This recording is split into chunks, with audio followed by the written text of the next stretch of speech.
E aí pessoal, beleza? Cara, finalmente lançou o primeiro capítulo de Beyblade X, o mangá oficial com uma nova história, com novos personagens, com um novo universo para Beyblade. E eu quero comentar um pouquinho a respeito desse mangá que foi lançado aí ontem, né? Publicado juntamente com a revista CoroCoro lá no Japão. Eu comprei a CoroCoro, eu li o primeiro capítulo e eu achei ele simplesmente fantástico. Quero comentar um pouquinho sem spoiler, quero falar um pouquinho da estrutura geral, dos personagens e o que eu achei do universo como um todo, toda a vibe, né, que tem esse primeiro capítulo, e depois eu quero comentar um pouquinho da história, então obviamente vai ter spoiler, se você não quiser ouvir os spoilers do primeiro capítulo, então aí você pode terminar o vídeo um pouquinho antes, porque eu vou começar a comentar agora sem spoilers, só um pouquinho da estrutura, tá? Beyblade X é simplesmente muito bem escrito. Eu quero comentar que durante a leitura desse primeiro capítulo, eu senti que tem, não apenas nos produtos de Beyblade X, uma inspiração muito grande e um esforço muito grande da Takara Tomy para agradar os fãs de todas as outras 3 gerações, mas na escrita também da história do mangá, o roteiro, né, o argumento do mangá, ele também remete bastante às 3 gerações. Eu tive esse sentimento muito claramente, principalmente relativo a alguns personagens que estão aí, e eu vou comentar um pouquinho mais tarde a respeito dessas características, mas é claro pra mim que tem um temperinho de Bakuten Shoot, que tem um temperinho de Metal Fight, que tem ali também um pouquinho de Burst, em termos estruturais, em termos de personagem mesmo, em termos de situações e mesmo de interações entre esses personagens. Gostei demais, porque apesar de ter feito tantas referências e ter esse sentimento que abraça muito bem todo mundo que gosta desses mangás, dessas histórias, desses personagens, ele também é muito autêntico, muito original. E essa originalidade se dá aos autores. A gente sabe que temos aqui 3 profissionais trabalhando nesse mangá, que são o Homura Kawamoto, o Hikaru Muno e a Posca Demizu. Os 2 primeiros são responsáveis pelo roteiro, pela história, né, pela criação dos personagens, e a Demizu é responsável pela arte, por criar o visual dos personagens. Então nós temos aqui nomes de peso, de grandes mangás.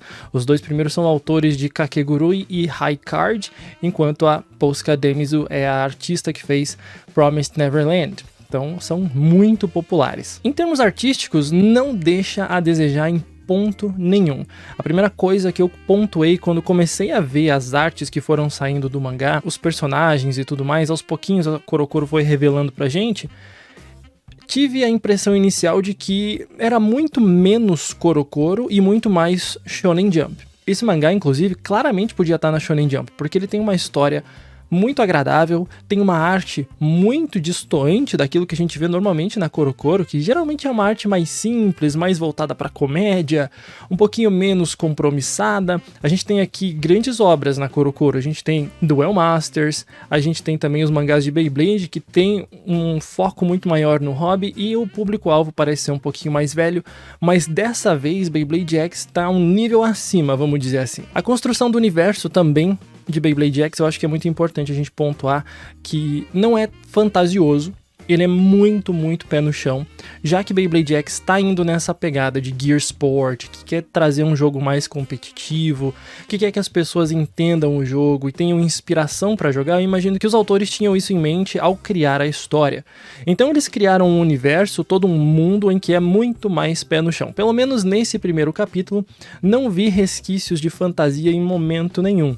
Feras Beat saindo dos Beyblades ou mesmo avatares não apareceram, coisa que a gente já tinha visto nos mangás anteriores das outras gerações logo no primeiro capítulo. E aqui nós temos uma vibe muito mais esportiva, digamos assim. Embora o que deixou muito mais interessante pra mim foi o fato da relação entre os personagens, que ela é construída de uma maneira muito criativa, muito gostosa, e a gente consegue imediatamente sentir esse carisma deles e se sentir abraçado pela obra e querer acompanhar. É uma situação criada que você pensa, poxa, interessante, quero ver onde é que isso aqui vai dar. De maneira geral, eu sinto que esse mangá aqui, ele é feito para agradar todos os públicos, independente de idade, independente de preferência. A gente sabe que tem fãs que gostam mais de uma determinada geração. Eu acredito que essa história, e todo o jogo de Beyblade X também, Ele foi muito bem pensado para agradar a todas essas pessoas e certamente vai trazer de volta aquele sentimento de, pô, Beyblade é muito da hora e como tá legal você acompanhar toda essa história nova com todos esses personagens. Convenhamos, embora a Burst tenha sido muito legal, muito divertido de acompanhar, é muito bom a gente ter essa renovação, tanto na arte quanto na história, nos personagens, para que a franquia continue relevante, para que essa novidade atraia pessoas que estão curiosas, inclusive fãs desses autores e também da artista, que já de outros trabalhos agradaram muitos fãs. Agora quem estava acompanhando o trabalho deles vai também cair de paraquedas em Beyblade e vai conhecer essa obra maravilhosa. Se você quer conhecer o mangá de Beyblade X, o universo de Beyblade X, eu garanto pra você que é muito bom, é muito bem escrito, é gostoso de acompanhar, não sentir traços exagerados de fantasia, de explosões e aquelas loucuras, mas ele é uma história que você tem vontade de acompanhar e Beyblade faz todo sentido nela. E ainda assim, o mangá ele é muito ainda nichado, são poucas pessoas que têm acesso ou que têm mesmo vontade de acompanhar a obra escrita.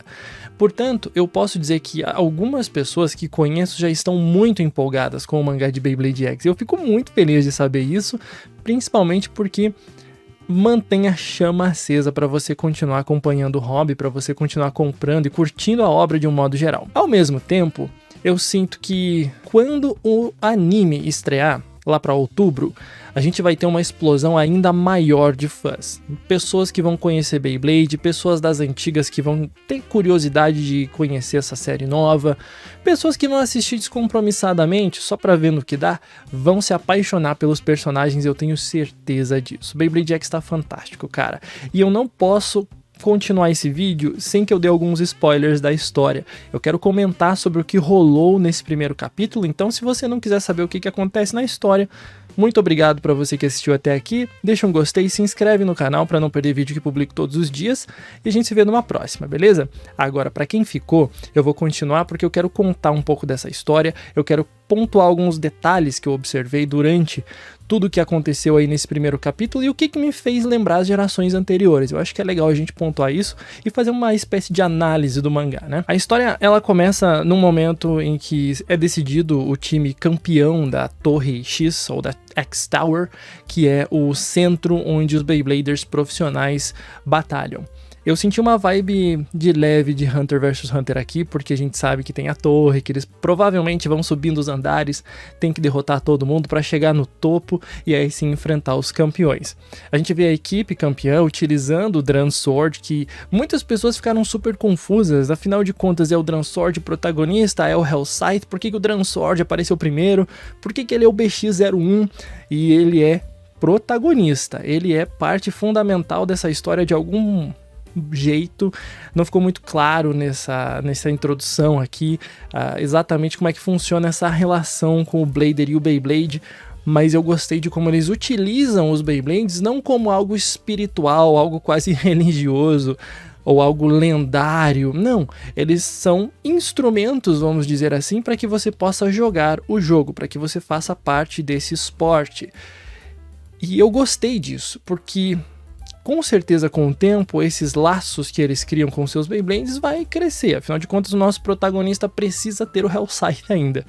Mas ainda assim, Dransword é o protagonista e a gente conhece aqui a equipe que é a equipe campeã, né? Os que são os mais fortes. Na segunda página, uma página dupla lindíssima que mostra o Chrome Ryugu, que é o grande rival, ele é o grande profissional, ele é o sonho que todo mundo tem de enfrentar por ele ser o mais forte. Na equipe dele também vemos um outro rapaz ali e também uma personagem feminina que tá com design lindíssimo, cara, os designs de todos os personagens, inclusive, eu quero pontuar muito bem aqui, a Demizu mandou muito bem, a arte dela é fantástica e repito, é uma arte que remete muito mais ao mangá shonen do que ao mangá Korokoro. Eu não vou cansar de dizer que esse mangá poderia estar claramente nas páginas de uma Shonen Jump. Logo após, a gente tem aí estabelecido o time mais forte, primeiras páginas para entender quem são os objetivos, basicamente, pelo menos nesse primeiro momento, a gente já conhece o nosso protagonista, que estava todo mundo em dúvida se era ou não era, como é que vão dividir talvez esse papel. Temos o Kazami Bird dizendo que treinou ali por um mês, que ele agora vai ganhar e que não sei o que. E ele faz o seu lançamento, enfim, e acaba perdendo, porque ele não é muito bom no Beyblade. Podemos traçar aqui um leve paralelo entre o Kazami Bird e o Vault, que também não era muito bom no começo, ele era mais desajeitado, não sabia lançar direito, e ao perder a batalha, de uma maneira bem rápida, o rival aqui, o oponente do Kazami Bird, simplesmente destrói o Beyblade dele. E sim, nas primeiras páginas do mangá já temos uma quebra, coisa que tava todo mundo meio cansado de acontecer em Beyblade Burst, porque acontecia de uma maneira durante as batalhas e tinha os vilões que acumulavam a energia. Aqui não, o cara só é um desgraçado mesmo que quer quebrar os Beyblades dos mais fracos, porque ele acha que os Bladers fracos não tem chance, não tem vez, ele tem que respeitar a honra da X-Tower e por isso ele já vai eliminando os mais fracos logo de uma vez. Aqui nós temos um momento de explicação, dizendo que é uma cidade inteira onde Bladers ou pessoas que são aspirantes a Blader se reúnem para se enfrentar, para subir nos rankings e para se tornar profissionais. Então temos aqui todo um contexto onde Beyblade é algo gigante, que tem uma cidade dedicada a esse tipo de atividade. E chega um momento aqui da história em que a gente vê o Kazami conversando com seus colegas de equipe, que eles estão desanimados, que eles não querem mais fazer parte da equipe, que eles sabem que não vão ser profissionais, que o próprio Kazami parece não ter talento para Beyblade, e ele fica sozinho. E é uma página interessante, porque ele tá ali sentado, quieto, abaixado, triste mesmo, pensando como que era antes, como ele se divertia, e agora ele tá simplesmente ali, abandonado, vamos dizer assim. É um tipo de sentimento que normalmente não se vê em Beyblade expressado de uma maneira tão séria. Mas logo em seguida chega um cara aí mascarado e ele tem uma personalidade muito única, ele é muito impulsivo, ele já vai chegando mesmo, quer ver de perto o Kazami acha mó estranho. Esse mascarado aí vai explicar pra ele que as batalhas são feitas em equipes, o Kazami tá sozinho, ele também tá sozinho e eles precisam de 3 pessoas na equipe, mas ele já tem 2. O Kazami não aceita muito bem isso, mas ele acha muito estranho esse cara tá utilizando um Dransword. Ele tá com um Dransword em mãos ali e ele fica curioso, fica muito bravo na verdade, falando que é uma cópia, que esse cara aí tá errado, que não pode, que não sei o que. Aparentemente cada pessoa vai ter o seu próprio Beyblade mesmo na série, mas mesmo assim, com essa curiosidade toda, esse mascarado fala que se o Kazami quiser ser profissional, ele não vai ter escolha, ele vai ter que ir junto com o cara e não tem jeito. E aí logo eles vão pra arena ali dos iniciantes, onde somos apresentados oficialmente ao nosso querido Kamen X, né, o nosso mascarado X. Que é um personagem, mais uma vez, que traz muita confiança, ele é muito engraçadinho, ele é muito soltinho, como disse, muito impulsivo também, e ele faz um contraste aí com o Kazami, que é um personagem um pouco mais...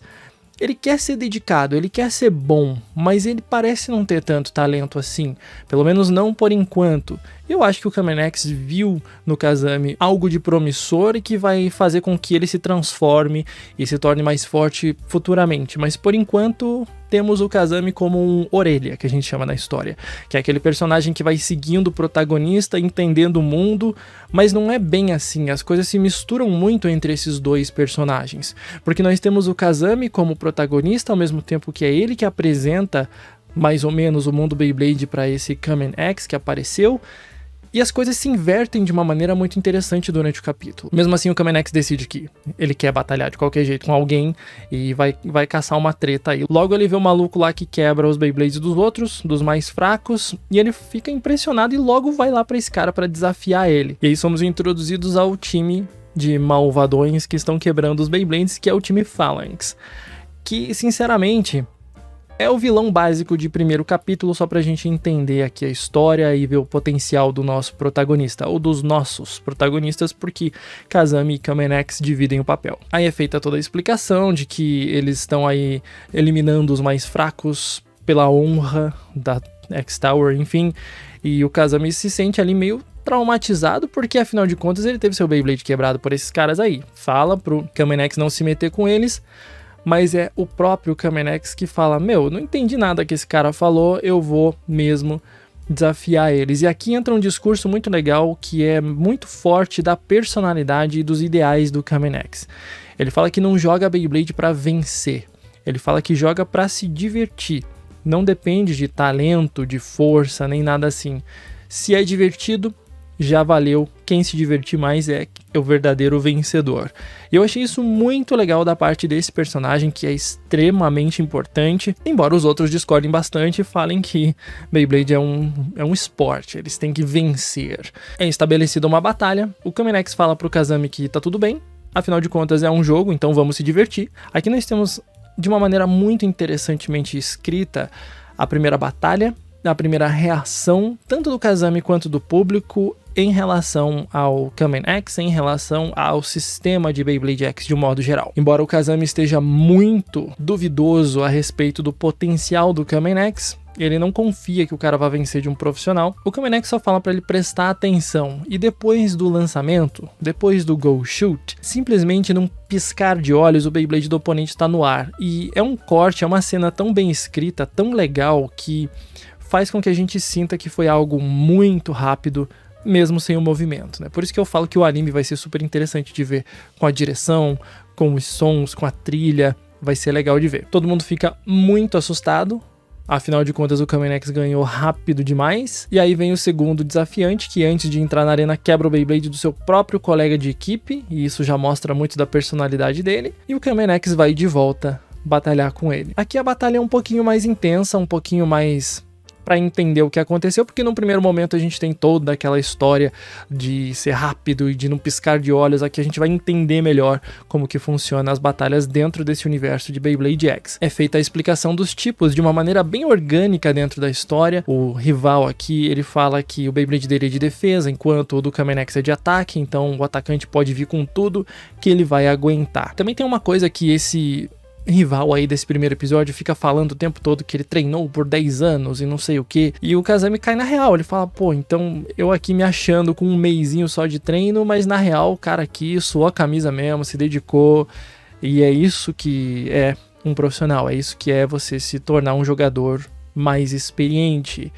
Mas o Kamen X fala que, não sei o que fazer aqui porque a batalha tá complicada, viu, meu Beyblade tá perdendo velocidade e vai ser complicado. E aí vem um momento de reflexão, né? Faz uma pausa ali na batalha e o Kazami começa a pensar que Beyblade não deveria ser esse negócio de eu me esforcei mais e eu vou vencer por isso. Não, tem que ser uma coisa divertida, porque ele curtia muito coisas simples do jogo. Eu gostei demais das páginas em que ele comenta que ele amava lançar os Beyblades, que ele curtia os lançamentos, que ele adorava a velocidade, quando os Beyblades se chocavam, e o tanto que ele treinava para acertar o lançamento. Então tudo isso faz parte do jogo, e é um detalhe tão simples que a gente gosta de ver, mas que dificilmente é comentado nas obras de Beyblade. É o tipo de coisa que a gente vai direto pra batalha. A gente não vê muito de treinamento, de lançamento. A gente viu lá no comecinho com o Tyson, a gente viu um pouquinho em Burst, que traz um pouco dessa parte técnica do jogo, mas é aqui nessas páginas que o Kazami comenta a respeito do que ele gosta e dessas coisas tão simples, que quem realmente joga e quem realmente gosta do hobby também se sente assim. Então aqui rola uma conexão muito forte entre o cara que adora o hobby e que tá conhecendo esse novo personagem. Aqui o personagem abraça a gente de um jeito que não solta mais, cara. É muito bom esse momento de ligação aqui, muito bem escrito, inclusive. Aí voltando pra batalha, Kamen X tá perdendo rotação, aquele esquema de meu Deus, ele vai perder e tal. E aí acontece do Drum Sword dele acelerar bastante, obviamente encaixando as engrenagens ali na Extreme Line, para que ele seja muito rápido. Ele fala que vai mostrar o X. E aí o Drum Sword acelera e é legal feito a representação no mangá que ele some. Ele tá tão rápido que a gente não consegue nem ver esse Beyblade. E de fato isso acontece. Se você já viu algumas batalhas de Beyblade X, sabe que às vezes não dá tempo de ver o que aconteceu ali. A coisa se resolve tão rapidamente que realmente é preciso uma câmera lenta para entender o jogo. E é o que acontece aqui nesse momento. O Drum Sword acelera e vai para cima do oponente com o seu X-Dash, né, seu golpe especial, levando o oponente para fora da arena muito rápido. Vencendo a batalha, tornando tudo mais alegre, mais leve para os protagonistas, ainda que o Kazami não tenha um Beyblade, né? Antes da batalha ele comenta, cara, eu não tenho um Beyblade, como é que você quer que eu participe disso? Mas Kamen X, sozinho, tancou 2 caras profissionais, que ou pelo menos se diziam profissionais. E aqui nós temos um momento final do capítulo que, pra mim, é o ponto alto. tá? Não é só a batalha, só como foi dirigida e escrita, como foi representado visualmente os elementos de velocidade e da principal característica, a principal mecânica de Beyblade X, que é a velocidade. Aqui nós temos um excelente desenvolvimento de personagens, porque no primeiro momento nós conhecemos o Kazami. Depois a gente entende que ele ficou triste por perder a equipe, o que me lembra muito de D-Revolution, quando os Blade Breakers se separam, e já volto no ponto de D-Revolution nesse mesmo capítulo, ao mesmo tempo que a gente cria laços fortes com o Kazami quando ele compartilha o sentimento que ele tem pelo jogo. Ele ama Beyblade, ainda que ele não seja aparentemente um bom jogador. Depois da batalha tá ali o Kamen X comendo sushi de alguma maneira misteriosa por cima da máscara mesmo, e tem um pouquinho de comédia, tem um humorzinho bem gostoso no mangá. Mas o Kazami decide perguntar a verdadeira identidade do Kamen X, que havia dito que era segredo momentos antes. E aí é feito um trabalho de detetive. O Kazami liga os pontos. Ele fala que o Kamen X é muito forte e somente um profissional poderia derrotar outro profissional, e ele tem um Dransword. Então só tem uma resposta possível, que é o Kamen X ser o Ryugu Chrome, que foi apresentado no começo do capítulo, que era o campeão, que era o fortão, que tava ali meio que observando a galera, os iniciantes. E na real não, não era. Tem uma quebra de expectativa, embora a gente já conhecesse o personagem, quem era o Kamen X antes da hora, mas tem essa quebra de expectativa aí do personagem, do Kazami. Ele tira um sarro ali também da cara do Kazami, falando, cara, você errou feio, hein, que vergonha. Mas ele é introduzido como X-Kurosu, que eu imagino que uma boa pronúncia seria um X-Cross, que são duas maneiras de falar X, cruz, enfim, é um trocadilhozinho que os japoneses adoram, né? E esse cara aqui, ele começa a se mostrar um pouco mais e falar quem ele é, a gente começa a descobrir quem é esse cara e por que ele tá aqui. Ele era parte, sim, da equipe do Chrome Ryugu, só que ele disse que estava cansado. Ele saiu do time Pendragon, que aliás é um nome muito bom, porque ele já tinha chegado no topo, e lá no topo ele não poderia desafiar mais ninguém. Ele pensou consigo mesmo que ao chegar ao topo, acabou, não tem mais o que fazer, não tem mais um desafio, eu já sou campeão. E é um ponto de vista bem diferente, um contraste muito grande entre esses dois personagens, porque o Kazami, ele quer ser um profissional, ele quer chegar no topo. Só que o Kurosu, ele simplesmente não quer, ele já chegou lá no topo e agora ele meio que desistiu, desencanou disso porque ele gosta do jogo, ele ama, como disse anteriormente, quem se diverte mais é o verdadeiro vencedor. Então nós temos um cara que já chegou no topo e um cara que quer chegar lá, é um contraste bem grande aqui. Outro ponto interessante e um paralelo muito bom que dá pra fazer é porque o Kurosu é um personagem muito forte como protagonista, num primeiro capítulo, o que me lembra muito o Jinka de Metal Fight Beyblade, que era um personagem que já começa a história sendo muito forte. Então nós temos um ponto de equilíbrio perfeito, porque nós temos o Kazami, que é um vault da vida, que tem que melhorar muito suas habilidades, mas nós também temos um cara que é paralelo com o Jinka, que é muito forte. Mas afinal de contas, o que é que esse cara tá fazendo com uma máscara, se escondendo, indo para a arena dos iniciantes? Não faz o menor sentido, e ele explica da maneira mais simples possível. Se eu tô na mesma equipe do Ryugu, eu não posso enfrentar ele, então eu tenho que estar em outra equipe. Para isso, eu vou começar do zero. E aqui a gente tem de novo aquele paralelo que comentei com D-Revolution, que os Blade Breakers se separam, não por briga, não para desmotivar o Tyson, mas é porque eles estão indo para um mundial de equipes em que eles querem se enfrentar, eles não querem fazer parte da mesma equipe, eles querem jogar. É o que rola em D-Revolution e é o que acontece exatamente nesse primeiro capítulo, nessas falas do Cross. Ele simplesmente quer desafiar quem é forte, e por isso ele precisa de uma outra equipe, por isso ele precisa começar do zero de novo. É um personagem que nesse momento a gente já respeita, porque fala, o cara não tem aquele ego gigantesco de estar no topo, de ser o melhor. Ele não se importa, ele só quer jogar. E isso aqui é uma coisa fantástica para a história, porque nós de novo temos aquela ideia de paralelo, de novo nós temos aquela ideia de um personagem super forte, um personagem um pouco mais fraco, mas que vai aprender muito. Então aqui nós temos, no primeiro momento, o Kazami apresentando o universo e falando como as coisas são pro leitor, enquanto o Kurosu, ou o Kamen X, tá com ele. Mas depois as coisas invertem, porque a gente descobre que o Kamen X já era um cara forte e o Kazami agora passa a ser o orelha da história. E é engraçado porque o Kazami reconhece que o Kurosu é um personagem que é um cara problemático, né? Ele colocou uma máscara, ele não se importa em vencer, ele é meio inconsequente, meio impulsivo demais, como comentei. E ele ama a Beyblade acima de tudo. E é exatamente por isso que os dois agora estão juntos, e é exatamente por isso que o Kazami se sente muito mais seguro e que para ele agora é muito mais possível se tornar mais forte. Olha que primeiro capítulo interessante, que primeiro capítulo denso que nós temos para uma história que, cara, era só mostrar os malucos batalhando com Beyblade e deu, não precisa mais nada. Mas não, é criado todo um universo, são criados excelentes personagens com excelente visual pra gente realmente gostar da obra, não só gostar de Beyblade, mas gostar dos personagens. Os autores mandaram muito bem aqui na criação desses personagens. Eu simplesmente estou apaixonado pelo mundo, que é muito simples, muito pé no chão. Não foi, como disse, introduzido elementos de fantasia muito exagerados. A gente tem aqui a ideia de um personagem que é muito forte, que quer começar do zero de volta para desafiar os campeões, mas para isso ele precisa levar a equipe dele para lá.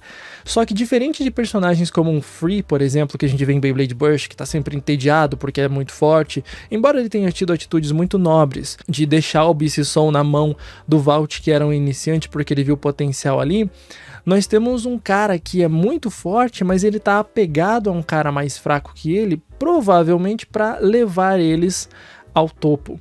Mas eu acho que não vai ficar nesse negócio de ter o peso nas costas aí o tempo todo do Kurosu, porque com certeza o Kazami vai acordar em algum momento, com certeza ele vai conseguir o seu Hell Scythe e vai entender o que é Beyblade de fato. Porque ele só assistiu a batalha nesse primeiro capítulo, ele precisa entender essa diversão toda que o Kurosu tá passando o tempo todo desse capítulo. É muito legal que a sua atitude impulsiva, que a maneira como ele leva as coisas de uma forma leve, que ele provoca os caras que estão se dizendo ser fortes, é justamente porque ele próprio é muito mais forte e ele não se esconde isso do Kazami no final do capítulo. Eu gostei demais, cara. Os personagens são apaixonantes, a arte tá fantástica. É muito engraçado ver muitas pessoas vendo assim imagens das páginas e falando: caramba, isso aqui é Beyblade agora? Tá bonito demais. E como essa história começou muito bem feita. Não tem outra palavra, cara. Eu tô super satisfeito com esse mangá. Eu tô ansiosíssimo pra ver pra onde essa história vai. E como eu disse, quando chegar o anime, se for seguir essa mesma vibe aqui, se o anime seguir essa ideia, meu, vai ser fantástico. E essa é a minha análise do primeiro capítulo aí de Beyblade X. Eu acho que vai ser um sucesso gigantesco. Eu acho que vai trazer de novo um público que já tinha abandonado Beyblade há um tempo, que vai agradar muito as pessoas que curtiam as outras gerações, que ele é feito pra isso, ele é feito pra todo mundo que ama Beyblade curtir. E, cara, tá muito bom. Realmente, eu tô ansiosíssimo pra ver os próximos capítulos, ansiosíssimo pra ver o anime, pra onde toda essa história vai. Eu espero que você tenha gostado, desculpa o vídeo tão longo assim, mas é que era um capítulo de 70 páginas, né, cara? A gente precisa comentar detalhes e paralelos que eu fiquei pensando o tempo todo enquanto eu lia, e acho legal ter esse espaço para comentar com vocês, beleza? Então é isso, cara. Muito obrigado para quem acompanhou até aqui. Se você curtiu o vídeo e o mangá, comenta aí embaixo o que é que você achou da história, dos personagens, dos paralelos que fiz, e faz as suas observações aí também. Vamos conversar sobre esse primeiro capítulo lindo que teve Beyblade X, beleza? A gente se vê então numa próxima. Até lá!